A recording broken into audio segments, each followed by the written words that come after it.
Good afternoon. Good afternoon. My name is Keith.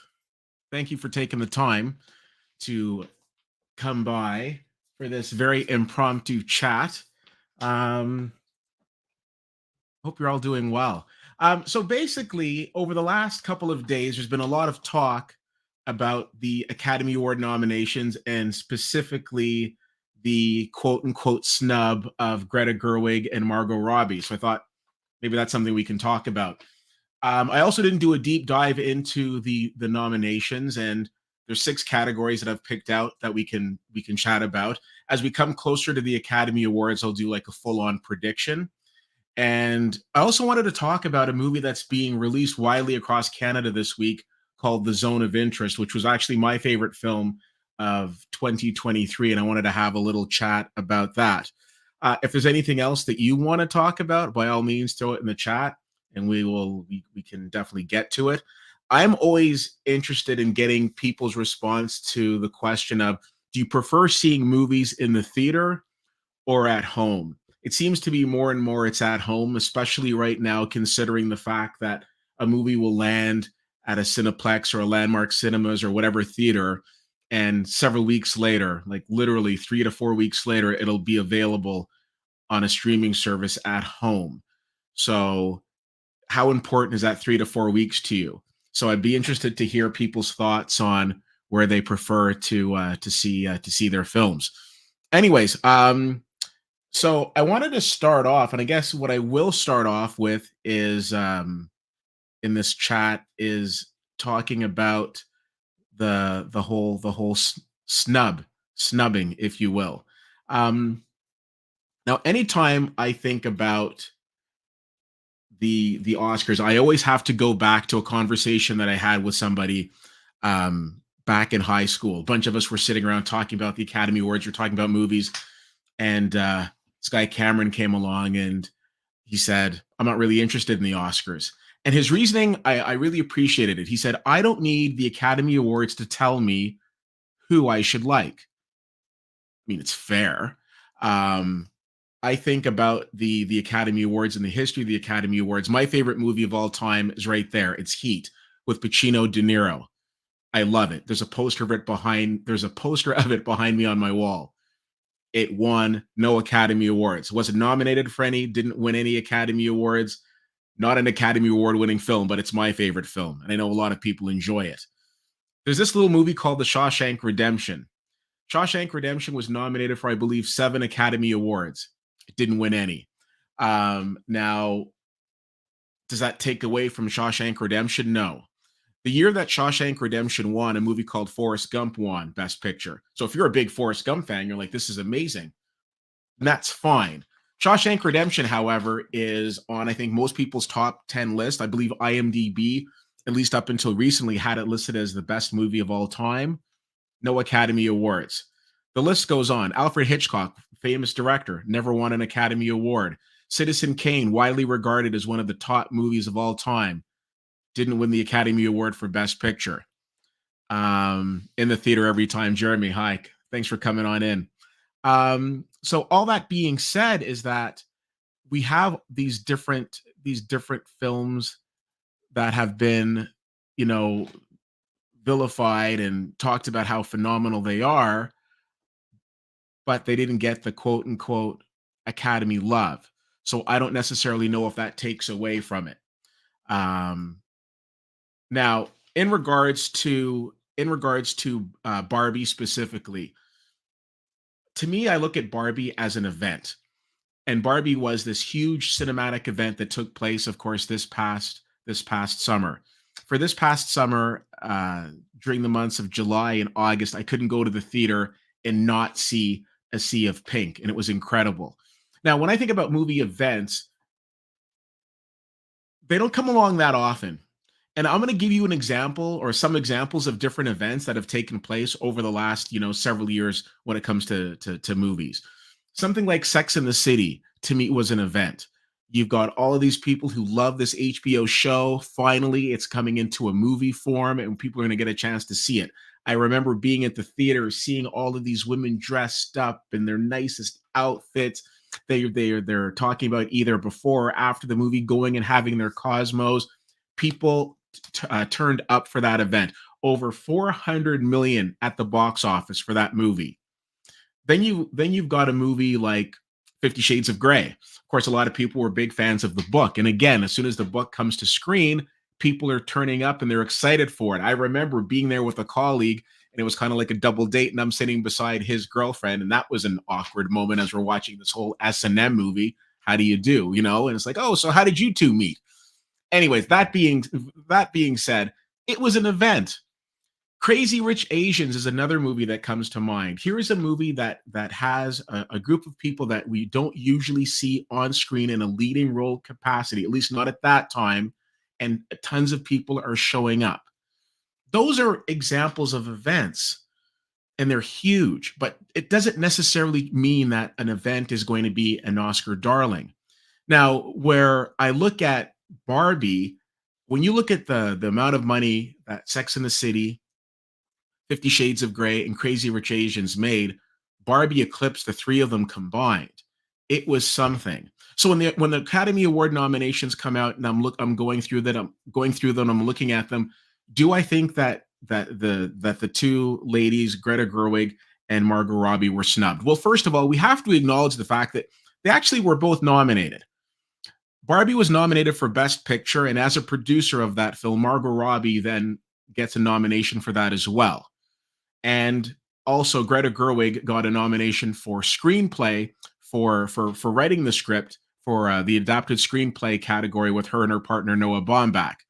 Now, of course, I'm not trying to be difficult. People are saying, well, why wasn't Margot Robbie nominated for Best Actress, and why wasn't Greta Gerwig nominated for Best Director? I just want to set the table even that they were both nominated, but they weren't nominated in perhaps those more prestigious categories. What I'll say is that do I think I'll start with Greta Gerwig. Do I think Greta Gerwig should have been nominated for Best Director? I will say yes, for the simple fact that I absolutely love the accomplishment of the fact that she took a film. She didn't invent Barbie. I'm not here to suggest that she did, but she did create the script. Her and her partner created the script from scratch. They pitched it, and the fact that she took something and was able to create so much excitement around it. And I know that the Oscars box office and box office success and Oscar success doesn't coincide. What's impressive to me is the fact that she was able to take something and create something even bigger out of it. And the fact that there was this huge excitement for it. So on the one hand, I'll say to you, yes, it would have been nice to see her get the recognition. Full disclosure, I don't think there's a world where she would be winning Best Director. She's nominated for a Directors Guild Award. I don't think that she wins that. I think that this is Christopher Nolan's year. But the recognition and the nomination would have been wonderful. But then I ask you, out of the five nominees, who do you take out? Like, out of the five directors that are currently nominated for Best Director, which one of those directors do you take out and why to replace them with Greta Gerwig?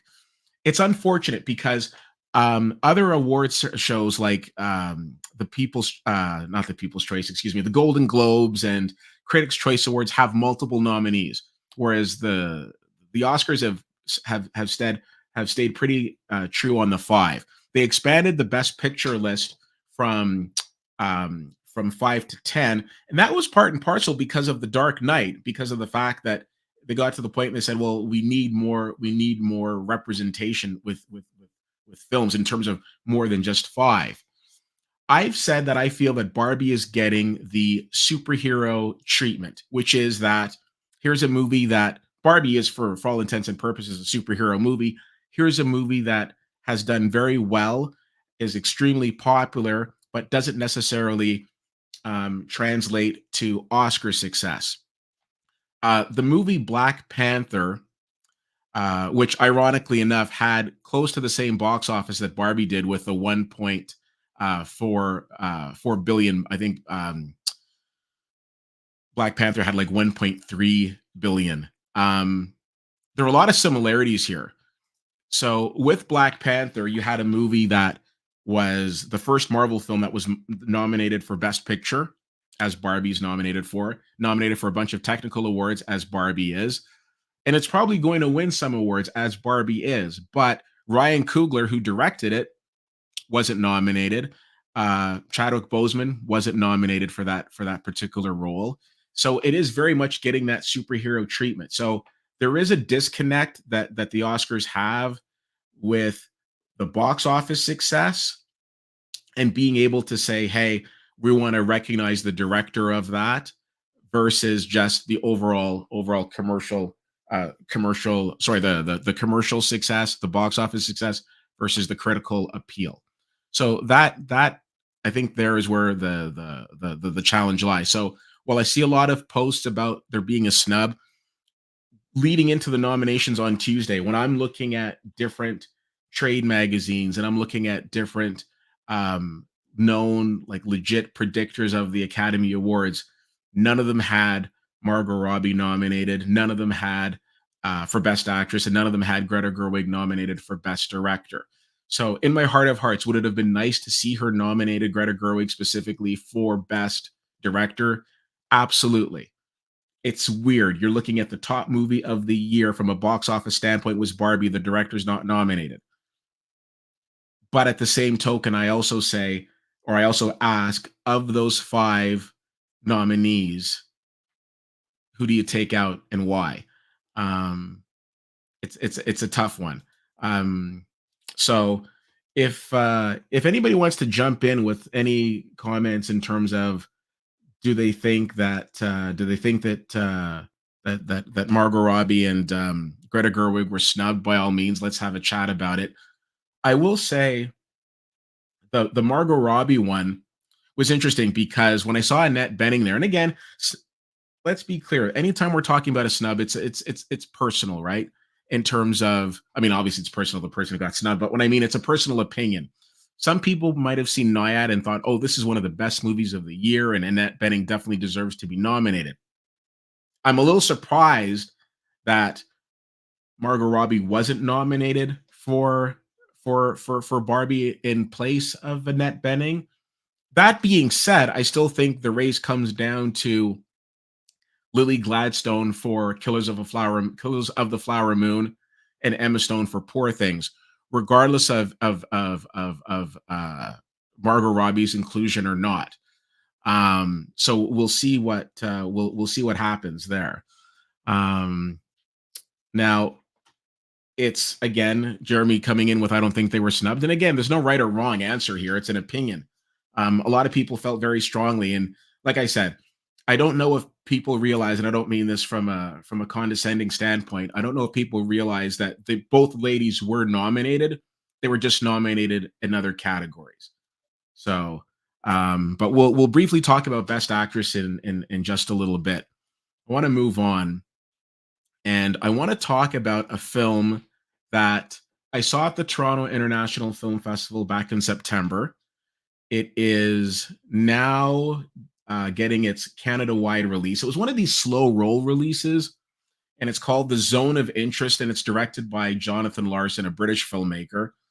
This has 5 Academy Award nominations: Best Picture, Best Director, Best International Film, Best Adapted Screenplay based on a novel by Martin Amis, and Best Sound. Okay. Now, The Zone of Interest was the second film that I saw out of 40 at TIFF, and it's the first time that I saw a movie that doesn't star Jessica Chastain at TIFF, but I thought to myself, I want to see this again. Now, truth be told, that had only happened one other time. It was when I saw Molly's Game, and I think Molly's Game's incredible. If you've seen it, chances are you'll agree with me. But anyways, with The Zone of Interest, Jonathan Glazer is telling the story of Rudolph Haas and his family, and they live.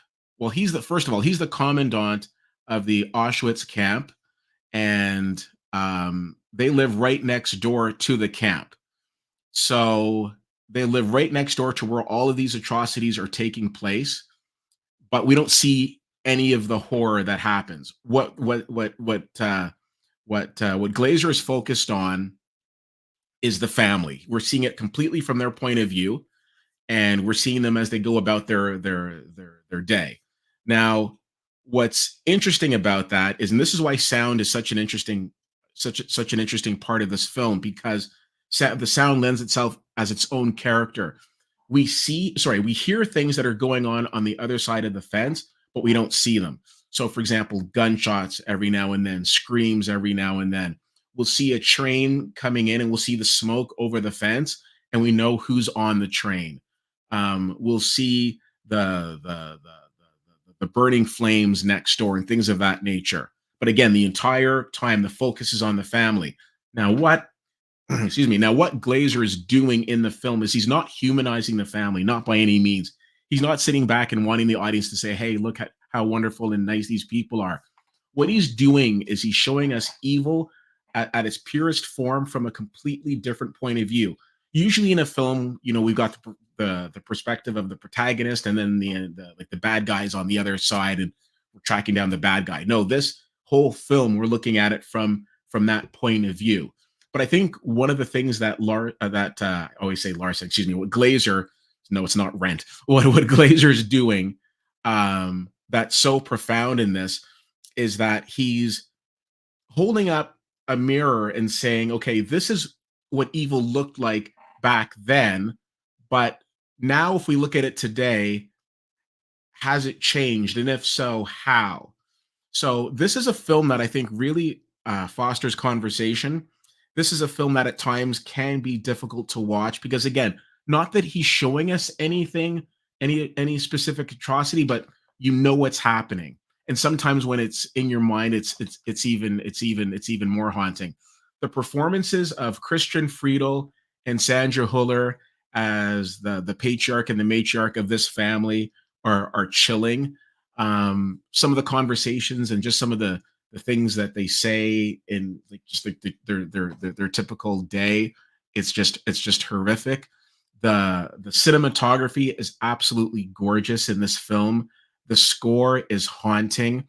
It's an interesting film because I remember after seeing it at TIFF, I said to somebody, another reviewer, I said I love this movie, and they said, "Well, I can't say that I love it." I'm not saying that I love the subject matter. I'm saying that I love the fact that this is a cinematic achievement. This is one of those films that after seeing it, I'm sitting in the theater as the entire audience was, and you're just sitting back and you're just thinking to yourself, I know that I've just seen something special. Every now and then you see a film that has like just this profound effect on you. And out of the 240-ish movies that I saw last year, this was by far the one that stayed with me the most, and that was the most intense cinematic experience that I had. Um, Jonathan Glazer has crafted such an incredible film. I said in my review, this is rarefied cinema. It wasn't a soundbite. I mean it. I think this was just an incredible, incredible movie. And like I said, right now it's expanded its distribution. I know before yesterday it was only playing in Toronto. Now it's in Toronto and limited theaters across the country. Now it's expanded across the country. So definitely recommend people checking it out. Um, Rachel, hi. Rachel says sound lends itself as its own character. Absolutely. And Matt, hey Matt, kind of like Shingles List when it came out, just sat there for 50 minutes overwhelmed. Yeah, absolutely. Let me touch on both those points. When I it's kind of a weird thing to say. When I think about Holocaust movies, when I think about the movies that have covered it, movies like Schindler's List and Life is Beautiful come to mind. And I think to myself, we've seen tons of movies that have dealt with a subject matter. Again, one of the things that makes this movie so unique is it's coming at it from such a completely different point of view. He's not doing anything. He's not trying to do something that we've seen before. He's doing something completely different. Glazer is with this film. And again, you watch this film, and to your point, Rachel, sound is absolutely its own character, because the first 2 to 3 minutes of the film, you're just seeing basically a black screen, but you're hearing things in the background as Glazer's preparing your sound senses to be ready to know that the movie is not just what you see, but it's also what you hear. Because as you have dialogue between characters in the film, you're also hearing things in the background. So it's just so bone chillingly done. And again, um, I think to myself, like, there are movies out there, like, I'll use 12 Years a Slave as an example. I love 12 Years a Slave. I thought it was a fantastic film. And again, loved not the subject matter, obviously, but loved how it was done. And I thought that Steve McQueen did such an incredible job with that film. I can appreciate it from a cinematic standpoint. Based on the subject matter, is it the type of movie that I need to see again and again? Well, maybe, maybe not. I mean, it's not something that I revisit like every few months, but I it's one of those films that I have a deep appreciation for some people. There is not going to be a huge rewatch value for the Zone of Interest. For myself, I've seen it. I've had the opportunity of seeing it a couple of times because it's one of those films I want to see it with different people and then have a conversation with them about it. I think it's incredibly powerful, and if I had a vote, it would be my pick for best picture for sure. I absolutely loved, again, what was accomplished from a cinematic standpoint in this film. Um, and I definitely recommend it. So it is playing wide now, so definitely check it out. Um, Rachel says, sounds like it could be the family of the boy in the striped pajamas perspective. I cried for a week after watching that movie. Would be interested to see the different perspective. Um, it's interesting because a lot of people have made that comparison. Um, Best sound this year? Coming from Matt. Here's the thing. I think one of the when you look at the path that the Zone of Interest has been on since its debut at the Cannes Film Festival, one of the things that constantly comes up is how incredible the sound in this film is. Um, to me, it's what makes the film, and every now and then you come across a film where you just see how vital it is. Do I think it should win? Yes. Do I think it will? I think it's going to be very difficult to stop the runaway train that is called Oppenheimer. But again, this is kind of where I default back to the whole, it's you like what you like, and that's okay. So, and for anybody joining in late, that was just a comment to, there are a lot of great films that haven't won Academy Awards, and unfortunately, we're not going to see them split it. But I think that if Oppenheimer isn't winning it, I'd be hard pressed to understand why Zone of Interest wouldn't be. I think both of those films did a great job with sound. I teased Nolan after the last movie, after his last movie, as a lot of people did, because you watch Tenet and a lot of people didn't understand a lot of the dialogue. Not an issue this time with uh, with Oppenheimer. Any of the audio issues that one might have had with Tenet are gone. And we're talking about IMAX. In my money, there are two directors who know how to use IMAX effectively. Christopher Nolan being one, and Denis Villeneuve being the other. So again, if Oppenheimer wins Best Sound, I'm not gonna be all broken up over it. I'd be thrilled for the team from the Zone of Interest to win. But again, uh, to me, if I get people coming and saying I had a chance to see the Zone of Interest, let's chat about it. That's a dub. So um, let us. Uh, James Cameron question mark. Did I say James Cameron? Oh, James Cameron in terms of question mark for IMAX. Is that what you mean? No, no. I'm sticking with Denis Villeneuve. If that's the question, I'm sticking with Denis Villeneuve and Christopher Nolan. They're both. I mean, the last movie before Avatar: Way of the Water that Cameron made was like 10 years ago or so. And I'm not saying that these are the only two directors that can do it. I'm saying they're the two best. And I wouldn't put Cameron personally. I wouldn't put Cameron in there. Let's talk about the nominations. And I'm not going through all of the nominations. I'm just going to go through some, and we'll just have a quick conversation about it. Um, so, Best Supporting Actor, we've got our nominees here: Sterling K. Brown, American Fiction; Robert De Niro, Killers of the Flower Moon; Ryan Gosling in Barbie. Um, oh, I think I skipped Robert Downey Jr., Oppenheimer, and Mark Ruffalo, Poor Things. I was thrilled to see Mark Ruffalo nominated. It's unlike anything I've seen him in before.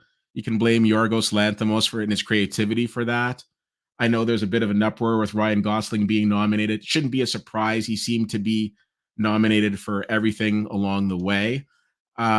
Sterling K. Brown, it was great to see him nominated because it's an understated role in American fiction, and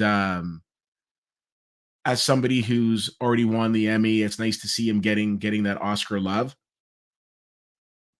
And I mean, what do we have to say about Robert De Niro? This is a pretty cool stat. I mean, between his first nomination for The Godfather and now, it's like 49 years in between. Like, what an incredible career! Off the top of my head, looking at this, um, again, this could change. This is an official prediction, but right now, today, I would be going with Robert Downey Jr. in terms of who I think will win. Um, Based out of these performances, I actually think Mark Ruffalo should win. I just thought his performance again in Poor Things was just completely different than anything that I've seen him in before. But we'll see. Moving on to supporting actress, we've got Emily Blunt, Oppenheimer; Danielle Brooks, The Color Purple; America Ferrera, Barbie; Jodie Foster, Nyad; and Divine Joy Randolph, The Holdovers.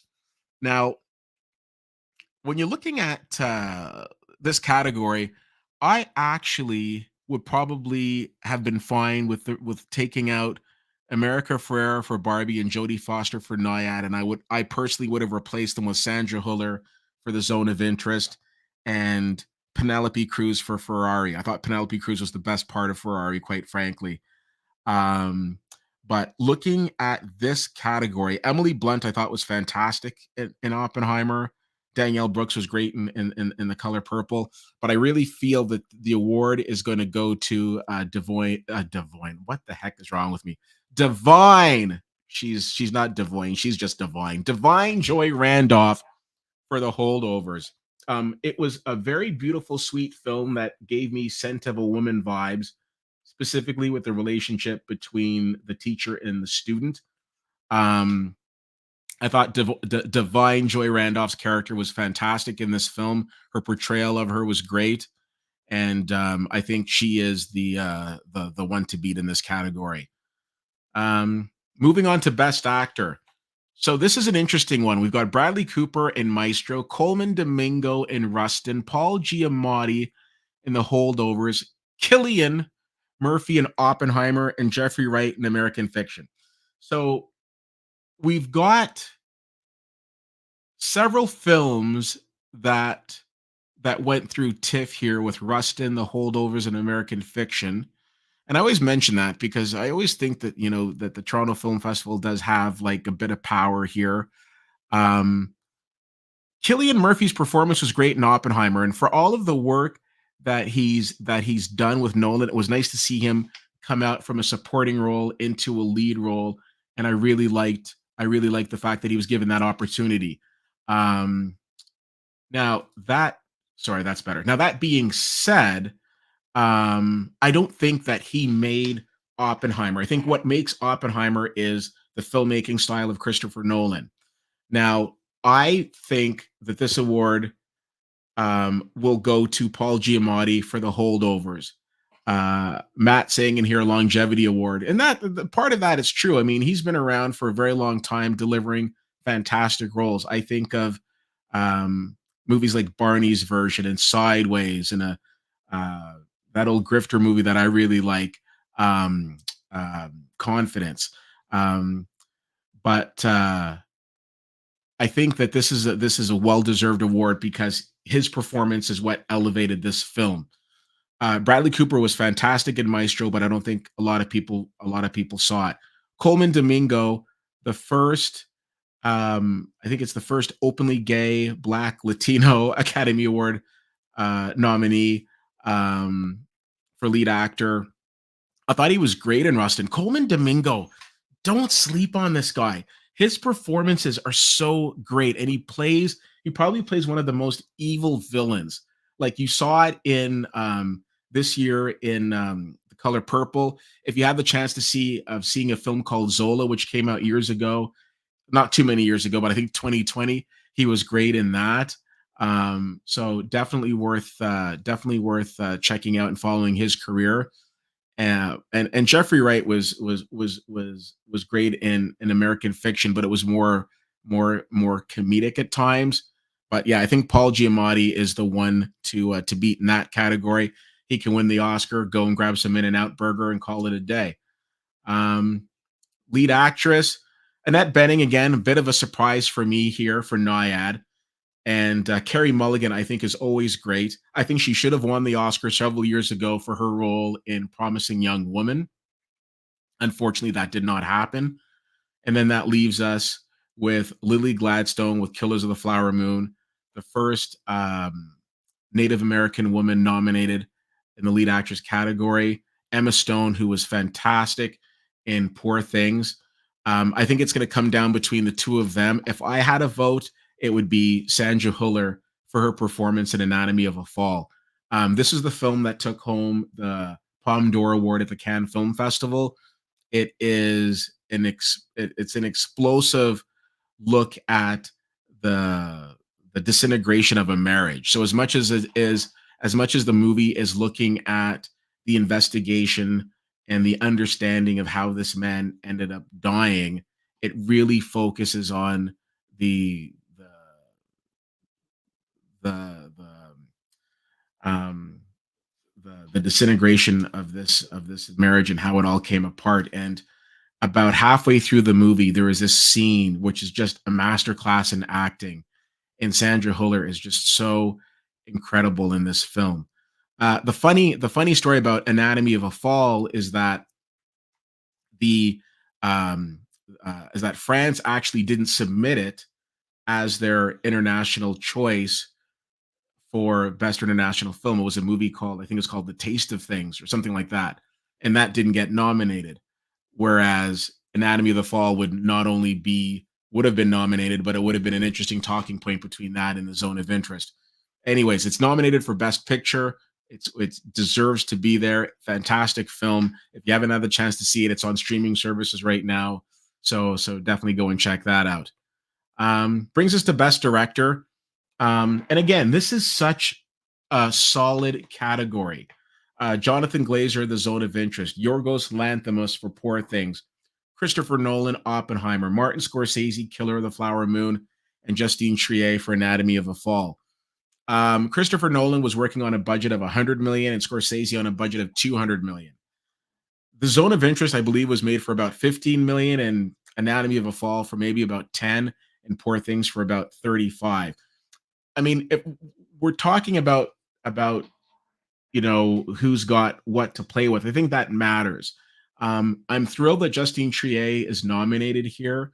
When we talk about female directors, Celine Song, who directed a beautiful movie called Past Lives, could have been nominated in this category.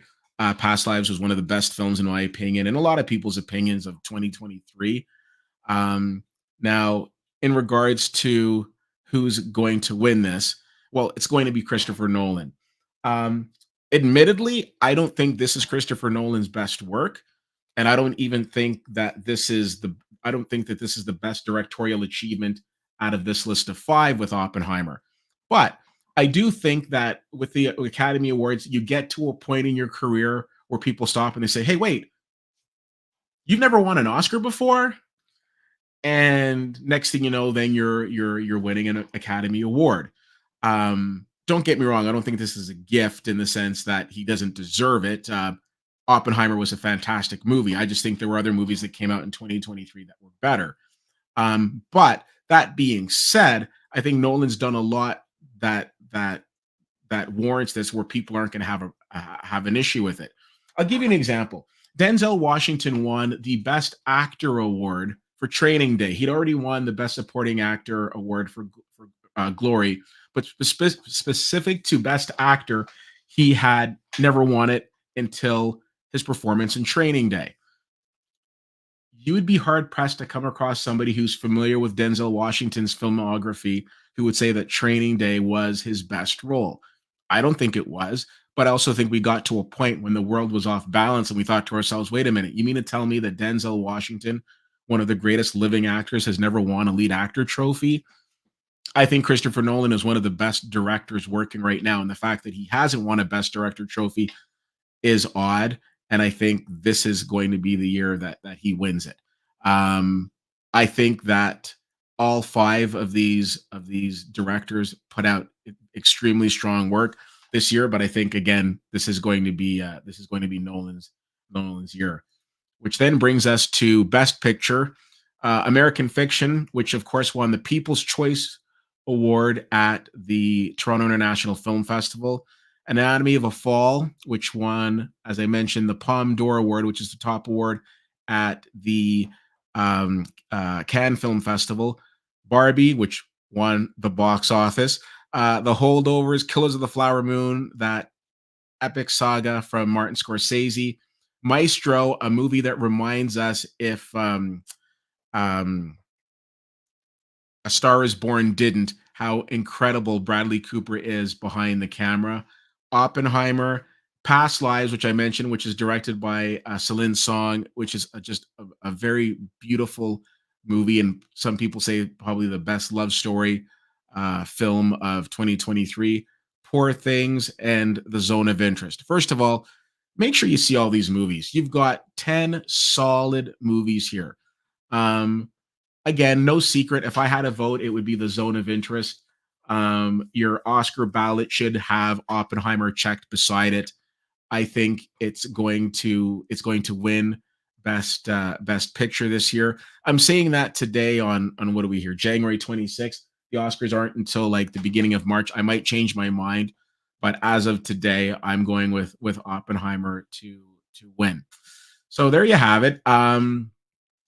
I said a quick chat, 40 minutes, quick enough. So we covered the quote unquote snub of Greta Gerwig and Margot Robbie. We covered why The Zone of Interest was my favorite movie of this year, and we also did a quick little look at the Academy Awards. I'd like to do this. I always say I like to do this more often. More often would mean that I do it at all, and I don't. I need to do more of it because I like coming on and chatting with you guys, and let's build something here so we can have more conversations about it. Um, Hey James, good to see you or see that you're here. So yeah, we're gonna have more conversations leading up to the Oscars. We'll break it down category by category. I will do everything I can to help you with your Oscar ballot. But again, I think this is going to be Oppenheimer's year. Uh, I think that there could be some surprises along the way, but I don't think there's going to be any major shocks along the way. Some people are thinking because of the snub, does that mean that America Ferrera is going to win Best Supporting Actress? I don't think so. But again, we'll see. We've got a couple of important award shows along the way before we get to the Academy Awards. But right now, I think the top six awards that we went over today are pretty predictable. But we will see. Anyways, if you're seeing this after, feel free to drop a comment. Let me know what you think of this format, and also let me know what are some subjects that you want me to talk about from a movie standpoint or entertainment standpoint, what have you, going forward. I like to try to do these like weekly or at least bi-weekly, and again, kind of build a community here that we can talk about films. And with that, I want to be able to bring in some guests and bring in some people to talk movies with, and I think that'll be fun as well. So, anyways, thank you all for taking the time to check this out. I will let you get back to your day. Lunch chat with Keith is over. Thanks for taking the time to pop in to listen to what I had to say. For those who participated in the chat, thank you very much for that. And we'll see you again soon. Have yourself a great weekend. And if you live in the Ottawa area, be careful. It's freezing rain out there. We'll talk to you soon. Bye.